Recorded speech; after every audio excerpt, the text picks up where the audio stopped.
Alessandro Di Benedetto a derrière lui des défis impressionnants. La traversée de l'Atlantique Nord en catamaran de sport ou encore ses 9 mois passés seul en mer pour faire le tour du monde par les 3 caps sur un 6,50 m, un bateau 3 fois plus petit que celui qu'il a aujourd'hui entre les mains.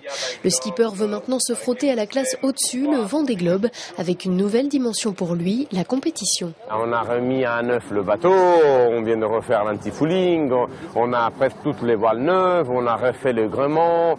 Et donc c'est la compétition, il faut être dedans. Et on sait que probablement on n'a pas le dernier cri de bateau. Et c'est pas pour ça qu'on va pas être dans la course. Pas de bateau dernier cri, mais une solide expérience. Alessandro Di Benedetto a au moins un avantage, celui de bien connaître le parcours et de savoir ce qui l'attend. Le sud, ça va être difficile, au-delà des 40 sud.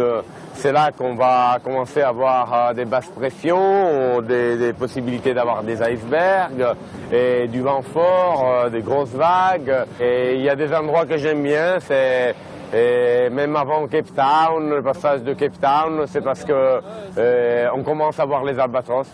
Et ça, c'est fantastique. Car c'est aussi ça que recherche le skipper, aller où personne ne va pour profiter de ce que personne ne voit.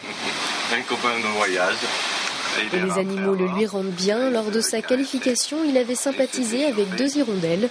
Alors si ce n'est pas en tête de course qu'on l'attend, on pourra au moins écouter les belles histoires qu'il aura racontées. Sans oublier que comme toutes les grandes aventures, le Vendée Globe peut réserver des surprises.